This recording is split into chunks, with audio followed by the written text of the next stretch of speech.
Yeah. Yep. All right. So I want to introduce our next speaker, and his name is Finn Lust, and he was actually our first volunteer, if you can believe it. And he is homegrown Saanich, right? Nanaimo.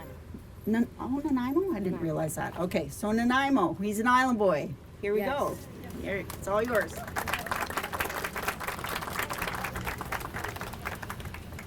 Okay, so I'm here today to talk to you about my experience with dyslexia, and here's a story about how it went for me. I had a lot of problems in grade 1 where teachers and people didn't think I was smart because I couldn't read or write. And I felt shamed by the teachers because they wouldn't help me. They would say that you can't do that, you shouldn't do that, why aren't you able to do this? Luckily, my parents decided to get me tested for dyslexia and put me in a special structured literacy program so I could learn to read and write better. I'm now in grade 7 and I still go to the program twice per week. And it costs a ton. It's way overpriced and we need to work on helping people who can't pay for it. Now I'm meeting many kids who struggle with dyslexia, or at least I think so. They can't read or write, and I don't understand why they can't get help with their reading or writing because their parents can't afford it. Why can't they get help?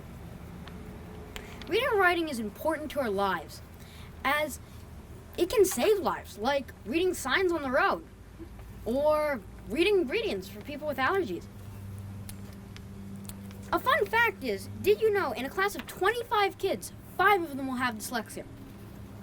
I find it very upsetting that people can't learn to read and write just because they learn in a different way. And even though they learn in a different way, in many ways they might actually be smarter than the average learner. I have learned through spending time with other people with dyslexia that they think very outside of the box. They can think in different ways and solve a lot of different problems. A fun fact is, many big companies want people with dyslexia for their thinking.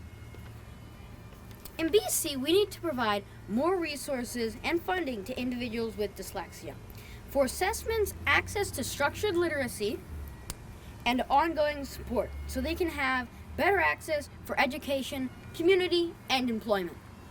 Thank you for being here today to learn about dyslexia.